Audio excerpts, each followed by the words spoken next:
فالمترحم ليس بأرحم من تارك الترحم بل هو أتبع منه فهذا أبو طالب عم النبي صلى الله عليه وسلم كان له من البلاء في الذب عن النبي صلى الله عليه وسلم الشيء العظيم ومع ذلك ما استغفر له أحد لأنه مات كافرا.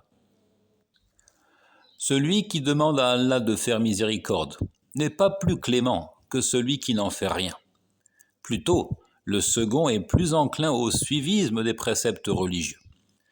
Voici Abu Talib, l'oncle du prophète, à lui les éloges et le salut, qui a été lourdement éprouvé en prenant la défense de son neveu, en défendant le prophète. Et malgré cela, nul n'a imploré à Allah de lui pardonner parce qu'il est mort mécréant. Dans ce sens, le Très-Haut dit, dans le verset 113 de la sourate du Tawbah toujours, ما كان للنبي والذين آمنوا يستغفروا للمشركين ولو كانوا أولي قربى من بعد ما تبين لهم أنهم أصحاب الجحيم. Il n'appartient pas aux prophètes et à ceux qui ont cru d'implorer le pardon pour les idolâtres, même s'ils sont des proches parents, ceux après qu'il leur soit clairement apparu qu'ils sont du nombre des damnés de l'enfer. فالأمر ليس بأذواقنا ولا أمانينا الأمر شرع يلتزم والرحمة بالخلق أن نظهر الشدة مع أعداء الدين حتى لا يستهون الناس سلوك طريقهم. Donc l'affaire ne dépend pas de notre ressenti, ni de nos aspirations. Il s'agit là d'une loi révélée que l'on s'engage à suivre. Un point, c'est tout. Tout cela ne dépend pas de notre ressenti, de nos émotions, ni de nos aspirations. Il s'agit d'une loi révélée que l'on s'engage à suivre. La clémence envers les créatures consiste à afficher la sévérité contre les ennemis de la religion, afin que les gens ne sous-estiment pas la gravité d'emprunter leur voie. وَأَمَّا أَنْ نَزِيدَ لَلتَّرَحُّمِ الثَّنَاءَ عَلَى التُّرَاثِ فَهَذَا أَمْرٌ لَا تَخْرِيجَ لَهُ أَبَدًا بَلْ غِشٌّ لِلْمُسْلِمِينَ. Quant au fait d'ajouter des félicitations à cette demande de pardon, on ne se contente pas seulement de dire qu'Allah lui pardonne et on commence à dire il a fait du bon travail, vanter son travail, alors cela ne peut trouver aucune explication qui tient la route. Cela ne peut trouver d'explication et ça revient plutôt à tromper les musulmans. Voici pour le premier point. أما النقطة الثانية لا داعي لاستدعاء الحديث عن الفرق بين الإطلاق والتعيين أو قيام الحجة عند الكلام على من ظهر كفره وتكلم بكلام عظيم عند جميع الطوائف. Second point important à propos de cette actualité-là. Il n'y a pas lieu de parler de la différence à faire entre la mention absolue et la désignation, ou encore l'établissement des preuves, en évoquant celui dont la mécréance est apparue clairement, au travers de propos gravissimes, selon l'appréciation de tous les groupuscules, c'est-à-dire affiliés à la religion de l'islam. Donc ici, on emploie une terminologie propre aux savants de l'islam lorsqu'ils abordent le chapitre de l'excommunication. Al-farq bayn al-itlaq wa at-ta'in. Il faut faire la différence entre la mention absolue d'une sentence et l'application de cette sentence à un individu en particulier. Ou en d'autres termes, qiyamul hujja. Il faut édifier l'individu avant de lui appliquer la sentence qui découle de son acte ou de son geste. Il faut établir les preuves de sa culpabilité. Mais, dit-il ici, il n'y a pas lieu de faire tout cela. Lorsqu'on évoque une personne dont la mécréance est évidente, qui apparaît au travers de propos gravissimes selon l'appréciation de tous les groupuscules affiliés à l'islam. Donc en d'autres termes, cette approche-là, cette différence à faire entre la mention absolue de la sentence, l'application de la sentence à un individu spécifié, ce n'est pas quelque chose de global. Ça n'est pas valable dans tous les cas de figure. Ça n'est pas valable dans tous les cas de figure. Parfois, on peut, sans se retenir, dire d'un individu qu'il est mécréant. Donc, sans avoir plus de réserve, déclarer ouvertement et franchement que l'individu est un mécréant. Parce que, comme l'ont développé nos ulama, et parmi eux les ulama du Najd, tels que le cheikh Mohammed ibn Abdel Wahhab et ses suiveurs, cette différenciation à faire, Elle concerne les questions subtiles et non pas les points évidents de la religion de l'islam. ثم هذا يظهر أن الكلام على قيام الحجة مجرد مسلك عاطفي فأي حجة لم تقم على إنسان تكلم بالكفر وبقي الناس ينكرون عليه عشرات السنين وهو لا يرجع ولا يرتدع. Cela démontre que ce discours sur l'établissement des preuves, sur la nécessité d'édifier, est une simple conduite émotionnelle.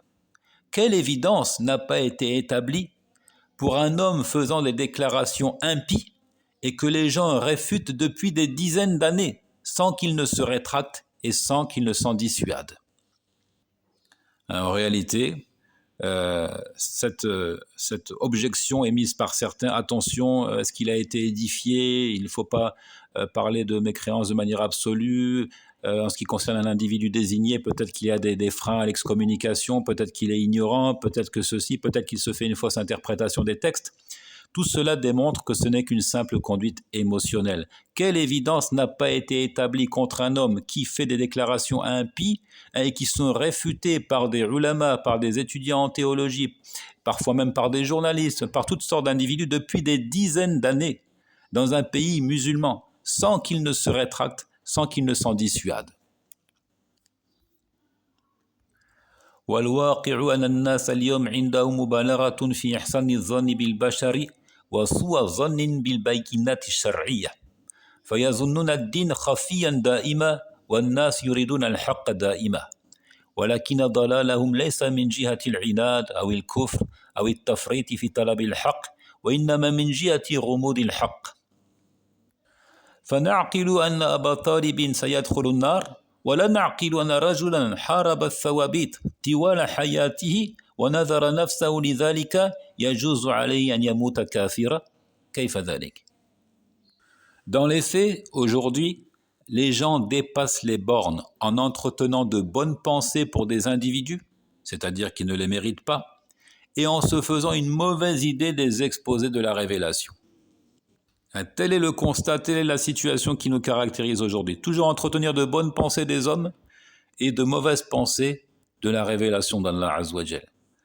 Ils s'imaginent que la religion demeure toujours cachée, que la religion demeure toujours assez obscure, alors que les gens, eux, désirent toujours la vérité. Ils croient à tort que leur égarement n'est pas dû à l'entêtement, à l'incroyance ou à une négligence dans la quête de la vérité, mais qu'elle est due à l'ambiguïté de cette vérité. Ainsi, nous pouvons comprendre qu'Abu Talib entrera en enfer, mais nous ne pouvons pas admettre qu'un homme ayant passé sa vie à combattre les fondamentaux de l'islam et s'y étant engagé corps et âme puisse mourir mécréant. Un point d'interrogation ici, point d'exclamation, point d'interrogation. Comment cela? On arrive à admettre que oui, Abu Talib, effectivement, il est mort, mécréant, il ira en enfer. Et un individu que nous voyons de nos yeux aujourd'hui combattre la religion, se donner corps et âme, se consacrer à remettre en cause les fondamentaux de l'islam, on n'arrive pas à admettre qu'il soit mort mécréant. والحديث عن إمكانية توبته لا معنى له فالأصل بقاء مكان على مكان كما تنص على ذلك القاعدة الأصولية الأصل بقاء مكان على مكان ولو كان تاب فهذا لا يمنع من التحذير من تراثه وإظهار الامتعاض منه رحمة به وبمن يسير على مسلكه. Aussi, parler d'une possibilité d'un repentir de sa part n'a pas de sens. Il y a d'autres gens pour dire, mais attention, on ne sait pas, peut-être que entre lui et son Seigneur, peut-être qu'il s'est repenti au dernier moment, on n'était pas là, on ne sait pas ce qui s'est passé au moment de sa mort. Parler d'une possibilité d'un repentir n'a pas de sens. La règle veut que les choses demeurent telles qu'elles sont à la base, c'est-à-dire jusqu'à la preuve du contraire. Jusqu'à la preuve du contraire. Et nous jugeons d'après les apparences. Donc même s'il s'était repenti, en admettant maintenant qu'il se soit repenti, ça n'empêcherait pas de mettre en garde contre son héritage, contre les ouvrages, les écrits qu'il a laissés, et de manifester notre mécontentement, et ce par clémence envers lui, et quiconque empruntera sa voie après lui. هذا بالنسبة للنقطة الثانية. أما الآن النقطة الثالثة، اليوم بلاء الناس من انتشار أفكار الحداثة وما بعد الحداثة والتي تقضي بنسبية الحقيقة والتساهل مع الزنادقة يرسخ هذا المبدأ. Troisième point. Aujourd'hui, ce principe est raffermi par la calamité d'une diffusion d'idées modernistes, entre guillemets, jugeant de la relativité de la vérité et traitant le blasphème avec légèreté. Donc cette attitude, c'est une calamité. Trouver des gens pour demander à Allah de pardonner, de faire miséricorde à un individu qui est mort dans la mécréance la plus criante, la plus évidente, c'est une calamité qui s'explique par la diffusion d'idées modernistes, entre guillemets, par l'influence de la pensée occidentale et des philosophies, jugeant notamment de la relativité de la vérité. Il n'y aurait pas une vérité absolue, tout est relatif, tout peut être remis en cause, et qui traite le blasphème avec la plus grande légèreté.